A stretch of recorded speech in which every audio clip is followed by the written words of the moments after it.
皆さんこんにちは、みほです。いつも動画ご視聴くださりありがとうございます。今日はですね、今月が旦那の命日なんですね。2回目の命日で、なので2年間の時間を振り返って、自分の悲しみ、気持ちとか体の状態がどういう風に変化してきたのか、私のグリーフの旅みたいなものを振り返りながらお話ししたいと思います。ちょっと取り留めなく話してしまう場面も出てくるかもしれないんですけど、最後までお付き合いいただけると嬉しいです。まず彼が亡くなってから3ヶ月時点のことなんですけど、最初の3ヶ月っていうのは正直彼が亡くなったっていうのを本当の意味では実感していなかったなって思います。もちろん頭では彼が亡くなったことは分かってるんです。その彼の死に目にも会いましたし、お葬式だってするじゃないですか。なんですけど自分の体とか心が彼の死を本当に理解していたかっていうと、なんかどこか宙に浮いた感じがずっとしばらくあったんですよ。3ヶ月間ぐらいで、なんか夢と現実の境目がわからないみたいな状態にいまして、なんか本当今振り返るとあの時自分がどう生活していたのかとかどう仕事をしていたのかっていうのがちょっと思い出せないぐらいそれぐらいちょっと空白な時間でした。でそれが3ヶ月目過ぎて、4ヶ月目に入ってきた時に初めて彼がいないっていうのはこういう日常になるっていうことなんだとか、本当になんて言うんでしょう、実感が湧き始めたのが4ヶ月目過ぎたあたりでした。なのでその頃から本当の意味で彼の死を理解しているので、本当の意味での悲しみが始まったっていう感じです。よく悲しみを波に例えるんですけど、本当に大きな波のような感情が自分に押し寄せてきて、もう本当に自分の体の感覚とか思考とか全部持ってかれるみたいなそういうのが最初は3日に1回ぐらいはありました。なので本当にその時期は4ヶ月目以降ですけど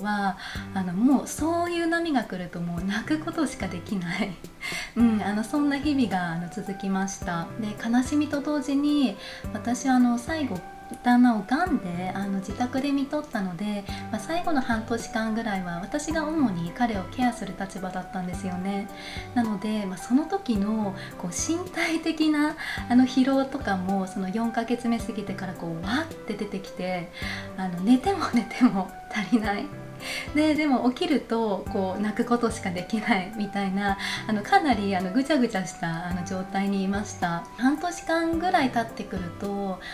今度は悲しみだけじゃなくて、一人でいる寂しさ、純粋に彼と会えない寂しさとか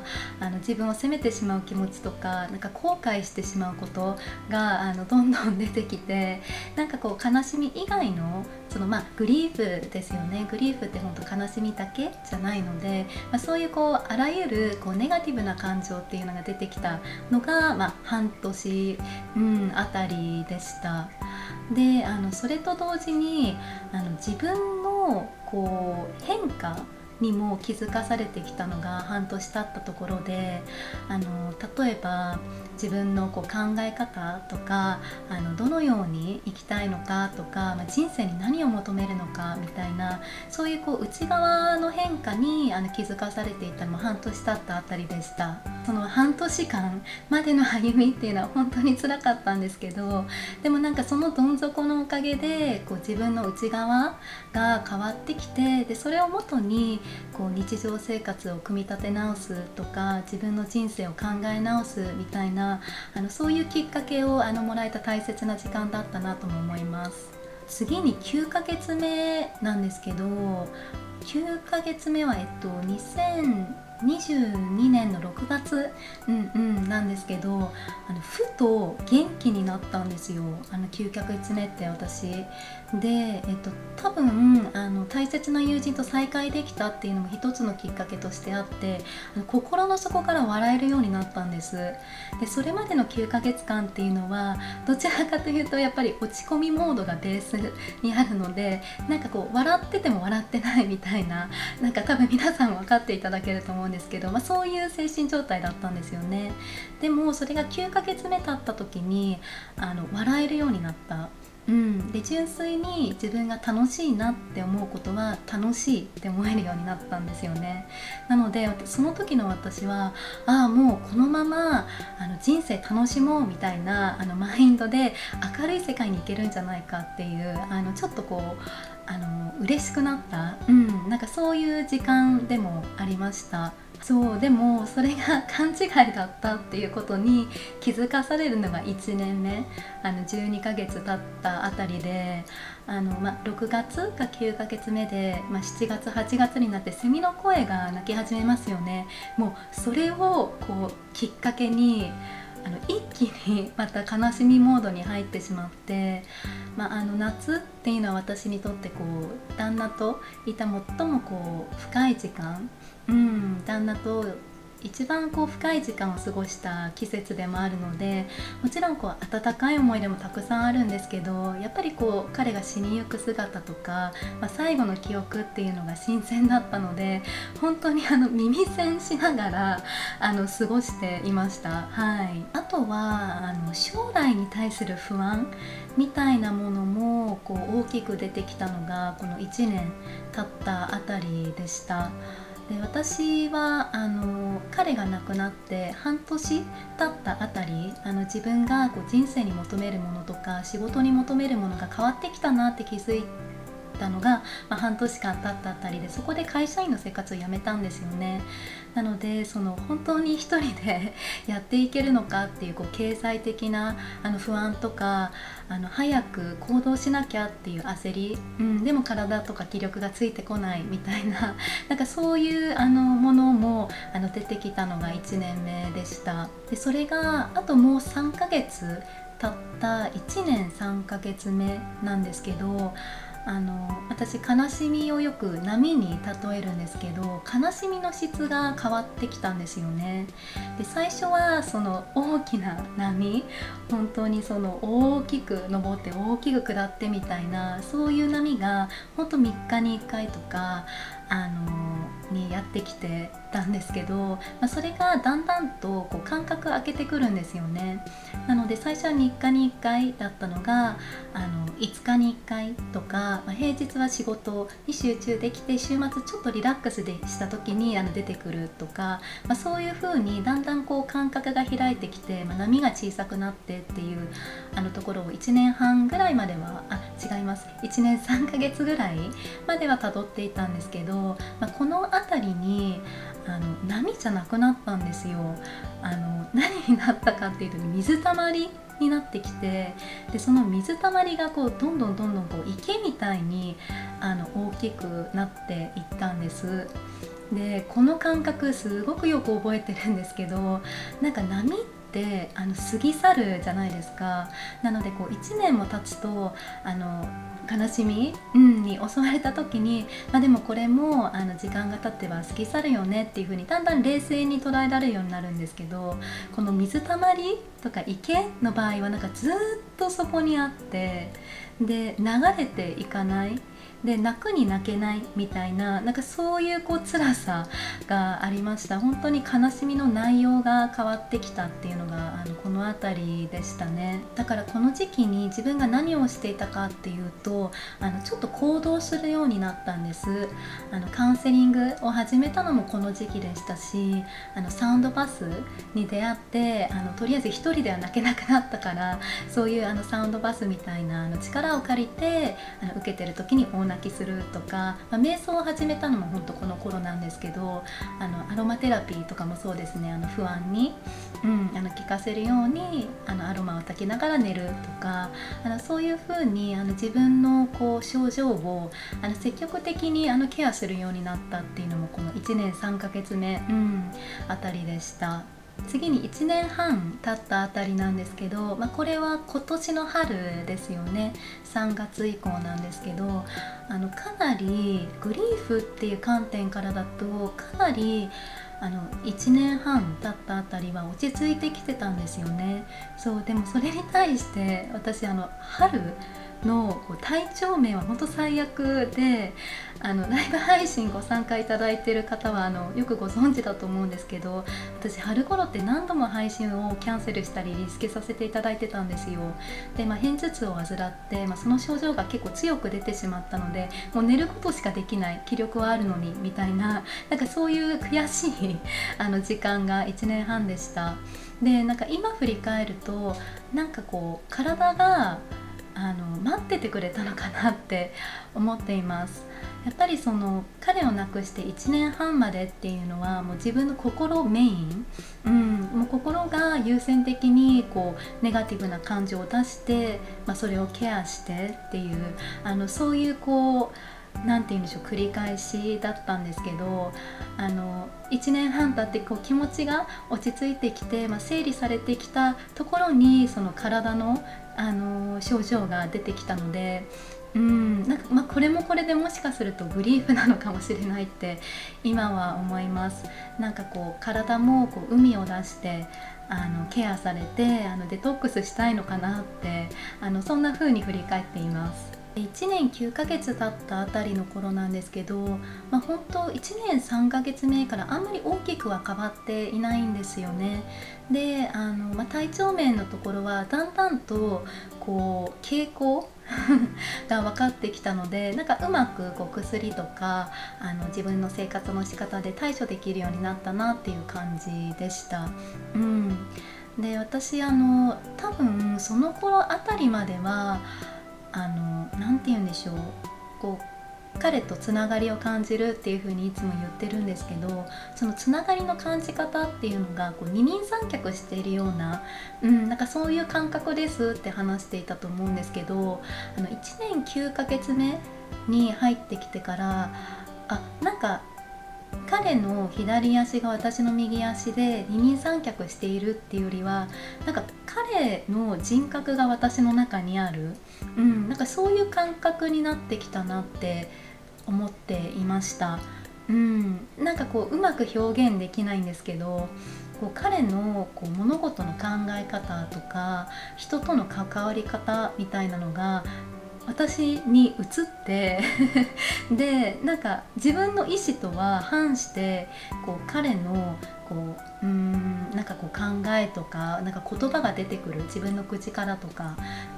そういう不思議な気分になることが何度も何度もあって、よく亡くなった大切な人が自分の中で生きるっていう表現をするんですけど、本当にその表現通りに彼が私の中で生きている、そういう感覚になってきたのが1年9ヶ月目でもありました。で、今月が2年目ですよね。かなり穏やかに過ごしていると思います。やっぱり彼とのつながりっていうものがとても最初はね不安定で、彼とつながっているって思ったらまた立たれてしまうみたいな、そういう不安定さがあったんですけど、今は全くブレることなく、より強くなってきているので、本当に彼に見守られながら生きている、2人で一つになって私の人生を一緒に生きているみたいなそういう感覚がすごくあります。なので彼の死に対する捉え方っていうのもだいぶ変わったんですよね。最初は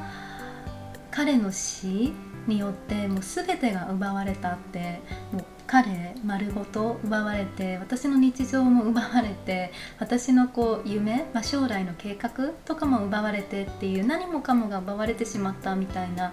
そういう悲しい捉え方だったんですけど、今は奪われたのって彼の体だけだっていう、彼の存在とか彼との会話っていうのはもう今も続いている。でその会話の仕方とかその見え方っていうんですか、目に見えないんですけど、その自分の感じ方、手段が変わっただけっていう、そういう感じですね。本当に死によってなくしたものって本当に彼の体だけ、そんな風に今は捉えています。なのでおかげさまで今はだいぶ気力も戻ってきました。もっと仕事増やしたいなとか、ちょっと外出してみようかなとか、友達と会ってみようかなとか、そういう気分にだんだんなってきました。でもやっぱり体力っていうのはまだ完全には戻ってきていないので、かなり人付き合いについては選ぶように、していますかね。で今月9月で、私9月に入ってから実は毎日泣いているんですよ。久しぶりに毎日泣いてるんですけど、これも本当に何なんでしょうかね。泣くとは思わなかったって言ったら変なんですけども、結構大丈夫なんじゃないかなって思ってたんですけど、でも湧いてきますよね。悲しみってそういうものですよね。湧いてきて、多分ちょっと涼しくなってきたりとか、虫の音がだいぶ秋っぽくなるじゃないですか。そういう季節の変わり目っていうところに旦那が亡くなったので、多分そういう季節の変化、外側から刺激を受けて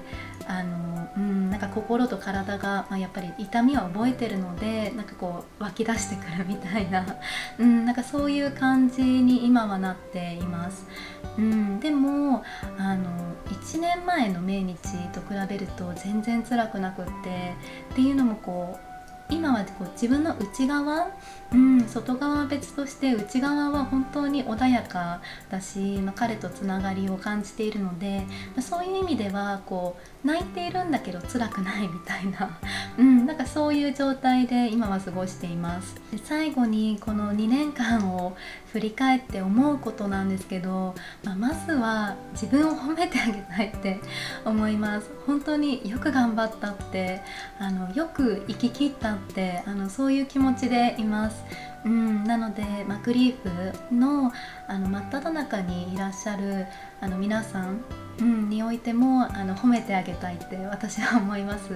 この世の中って常に前を見て進むこととか、目に見える形での成果物を出すこと、それに重きを置かれている風潮あるじゃないですか。でも